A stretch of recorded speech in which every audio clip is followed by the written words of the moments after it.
Okay, this is episode 2 of 11 of my hard landing series. This one we are talking about inflation. This one's going to be good. Okay, so if you didn't watch my previous video on the business cycle, you got to go watch that first because it explains the whole monetary system. But we're going to just touch on one part of this, and it's the upper left of quantitative easing in the Federal Reserve printing money. So inflation all stemmed from COVID in 2020 when they gave out those stimmy checks. So what did they do? They had to spend more than they took in taxes. And they had to spend a lot more, okay? And they issued these treasuries.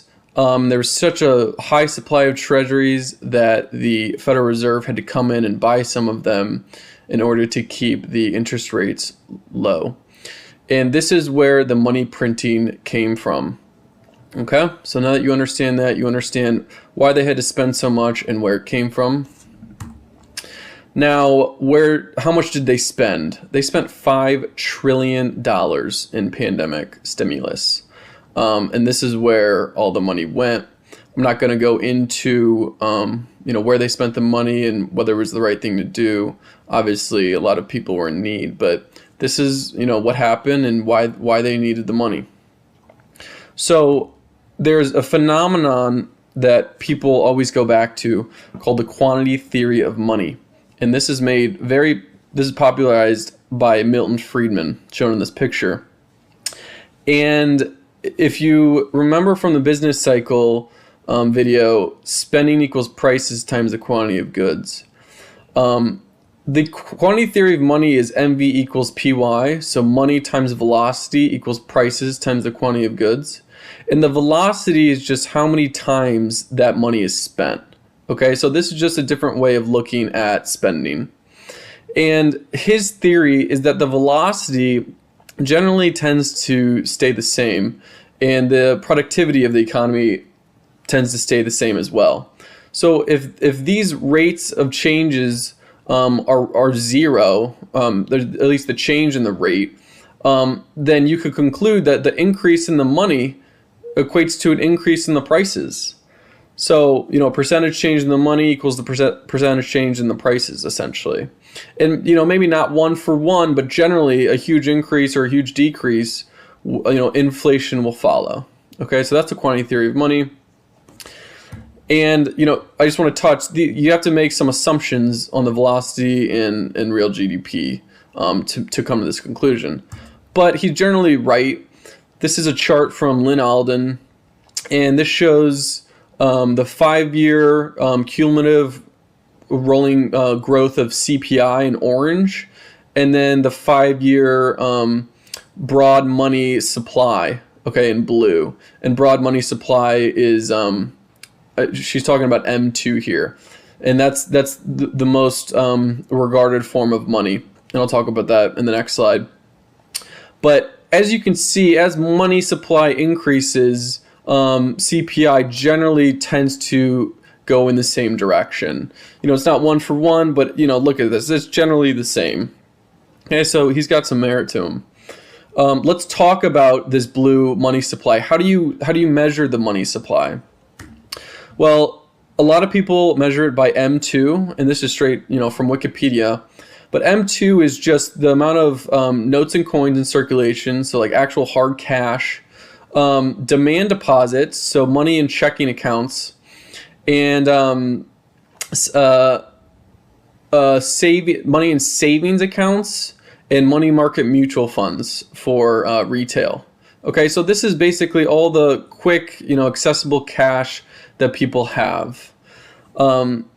This doesn't include like stocks and things, even though a lot of people count that as the money they have. You can't count it in the money supply because it's a totally different, asset. So let's look at M2, the money supply, versus consumer price inflation. Well, as you can see, right around COVID, the money supply skyrocketed from the government spending. And this is the percent change from a year ago. So 1 year later, they increased the amount of money in the economy by 26%, say. So in 1 year, there's 26% more money in circulation. Well, that's definitely going to have an impact, okay? I wouldn't say there's 26% more. The rate of increase is 26% greater, okay? And then we'll talk about CPI, but as you can see, the CPI generally coincides with the rise in the money. It's just delayed, okay? And this happens because not everybody spends those stimmy checks immediately. You know, a lot of people didn't even know where to spend them. They were locked in their homes. This gets spent out over years, and there's always delays, okay, with a rapid increase in the money supply and with inflation. But as you can see, you know, they're pretty linked up. Now let's talk about the amount of spending they really did. Okay, this is the actual difference in money supply in the economy. So with February as 100 base, okay, by February 2020, by February of 2022, we increased the money supply by 40%. Okay, so there's 40% more dollars in the economy than there were before. Just think about that. All the money circulating, they increased it by 40% in 2 years. So what did that do to CPI? Well, we're looking at the same type of chart. In May of 2020, you're at 100.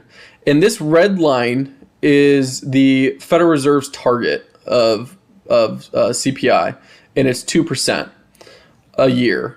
So this is a 4-year chart. So in 4 years, prices should have gone up around 8% in this 4 years, okay, to 1.08 or 108.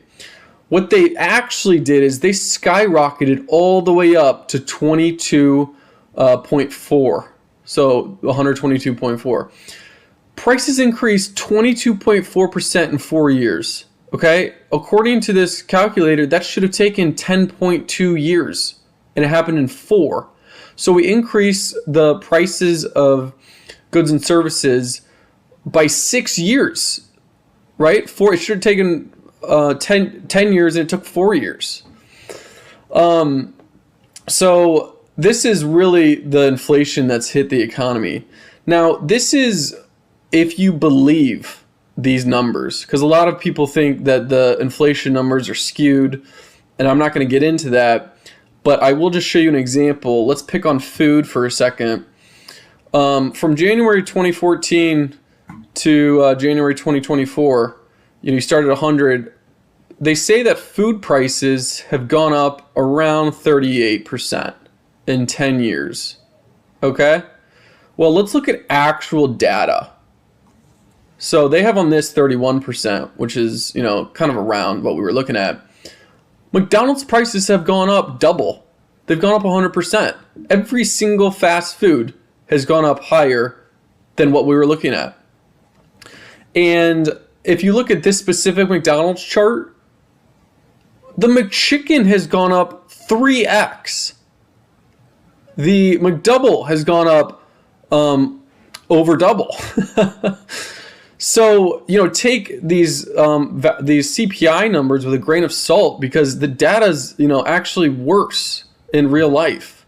So the huge spending that the government did during the crisis, that's the impact, that's the trade-off, is you get the stimmy checks, but your food's going to be more. I want to touch on the supply chain for a second. Because a lot of people attribute the price increases specifically to the supply chain and not the money supply increase, which is part of it. And I just want to show why. Is that this is a supply demand curve, and you have price on the y-axis, and then this is your demand line and your supply line. So these have to come into equilibrium to make a transaction. Okay, and what happened is the supply decreased rapidly because of supply chain issues. People weren't working, people couldn't transport items, So we had a supply shock. Okay, and what that does is that moves the supply line to the left. And what do you think happens when you move to the left? Well, if the demand stays the same, which it generally did, you could argue for a lot of items during the pandemic, it goes along this line, and you can see the price increasing. So the supply chain did have a factor on the price inflation as well. So let's talk about this real quick. I want to mention why we had inflation during the crisis and why we didn't have inflation during the 2008 crisis. So during COVID, we used quantitative easing as an avenue or a medium to buy treasuries. Okay, we bought the treasuries through the bank, and that increased the broad money supply because that then gets spent into the economy.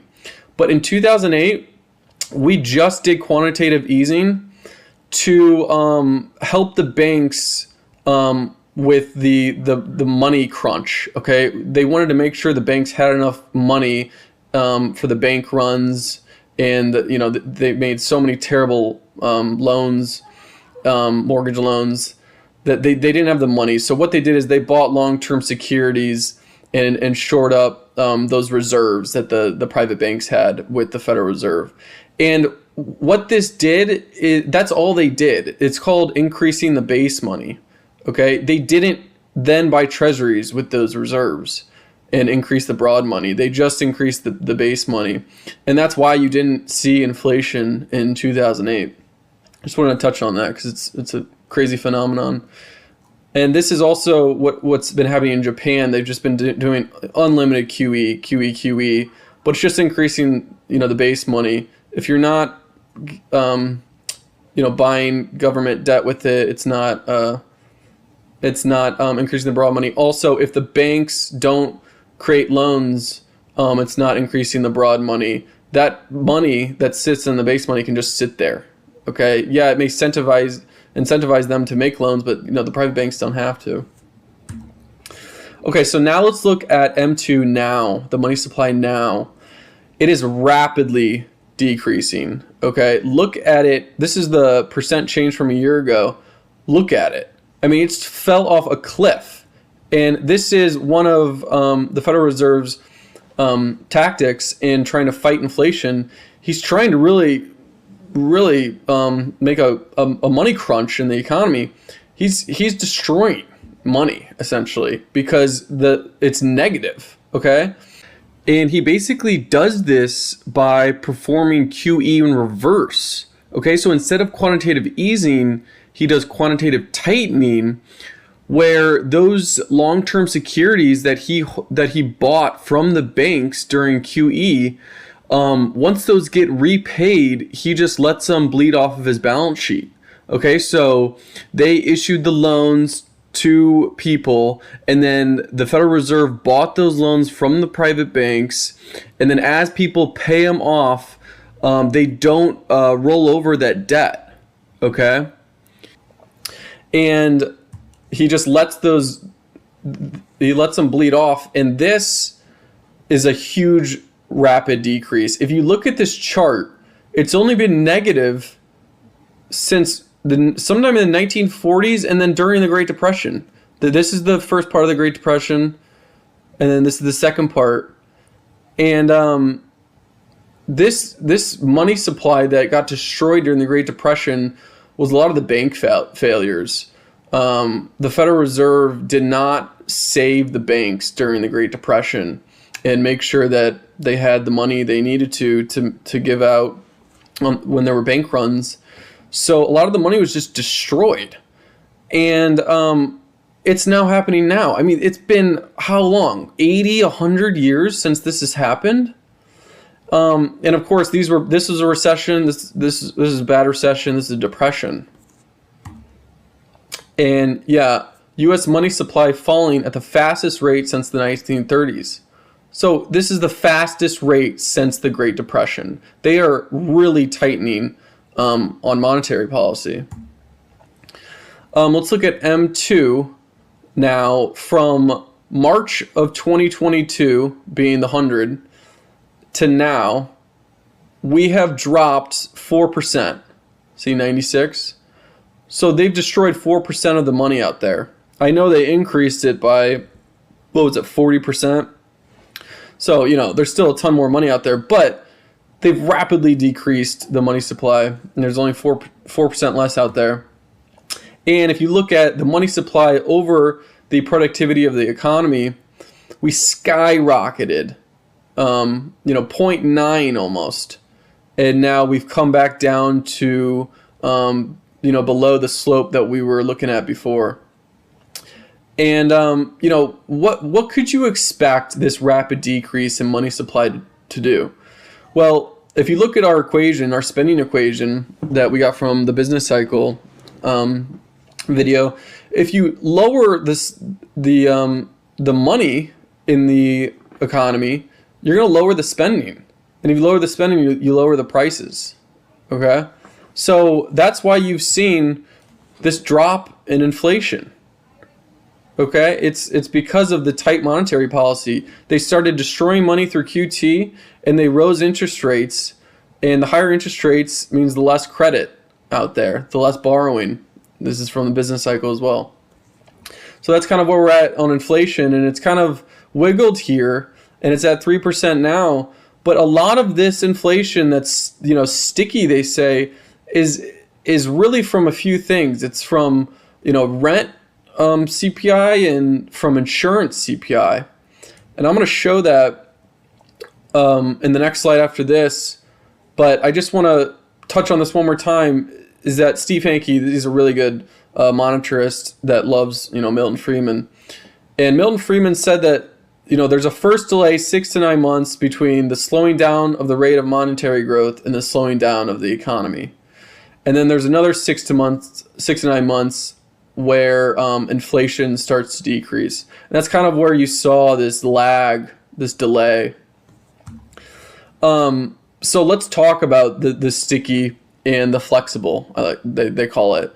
So sticky inflation is basically inflation that once it goes up, it really doesn't go back down. And that's education, healthcare, insurance, rent, home prices a lot of the times. A lot of those really what the government touches. But this is the sticky CPI in orange, okay? And this is the CPI percentage. But the flexible, okay, let's look at the flexible in gray. We're almost negative, okay? And the flexible is what really drives the economy. It's what you physically buy, food, clothes, the physical products.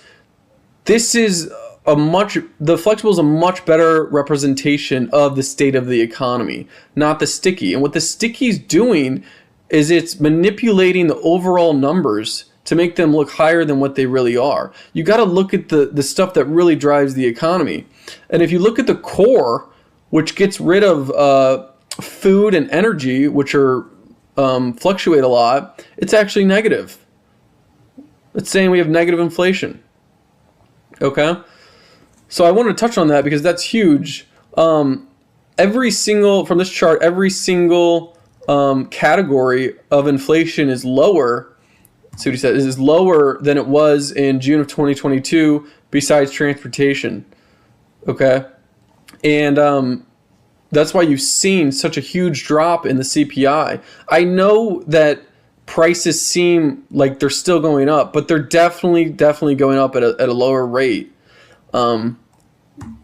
And this is the rent CPI that I was talking about, okay? So the way they measure rent CPI in the CPI is they basically take a survey. It's called the owner's equivalent rent. They take a survey and say, hey, if you were to rent your place out, how much money do you think you could get a month? That's how they take the statistic. And they basically do this so that they can manipulate this number. They could easily take the data from multiple sources, Zillow. I mean, they just take the rent prices that people pay. But no, they have to do this through this arbitrary survey. And what you see here is in blue is the actual rent prices. And look, we're at negative inflation. This is actually deflation now. And yet the rent CPI is still showing 5.5%. Okay, so this is really manipulating those numbers. And then, yeah, he's basically saying all that. That's Charlie Bilello. He's a really good follow. And then auto insurance, this is from Michael McDonough. Look at how much of an impact auto insurance has had on the super core CPI, which excludes energy, food, and one other thing. Auto insurance is half of the super core CPI, half of it. Okay, how is higher prices in insurance going to tell you that the economy is strong? That the economy is so strong, there's inflation because demand is so high? No, it's because of these manipulated numbers and these insurance numbers that have nothing to do with the actual demand out there. Now let's talk about the Beige Book. This is a book that comes out 8 times a year, and it's essentially all of the districts of the Federal Reserve giving a report to to Jerome Powell, telling him how the economy is doing based on surveys with different businesses. And this came from the May version because the June is not out yet. But this is back in May. Overall economic activity, I just want to show this. Retail spending was flat to up slightly, reflecting lower discretionary spending and heightened price sensitivity among consumers. Okay, so people just don't have the money anymore to pay these prices. And overall outlooks grew somewhat more pessimistic amid reports of rising uncertainty and greater downside risks. Okay, so people are done. They're done spending these prices on these goods. And when that happens, the businesses have no pricing power anymore. Okay, they can't keep raising prices if people aren't going to buy them. Here's a couple more quotes from this. Contacts in most districts noted consumers pushed back against additional price increases, which led to smaller profit margins as input prices rose on average. Okay, exactly what I just said. Retail contacts reported offering discounts to entice customers. Okay, so they're actually giving discounts now. Price growth is expected to continue at a modest pace in the near term. Okay, so, prices might still be going up, but just modestly, okay, much slower than they were before. Waning consumer demand was an ongoing concern for many businesses. Okay, and this is back in May. It's July 16th. And that's that. That's the end of inflation. So you may say, okay, yeah, inflation's gone up. I understand that. But if income has gone up just at the same rate as inflation, then people should be fine. And unfortunately, that's not the case. And I'm going to talk about that in the next video. So I'll see you in the next one. Godspeed.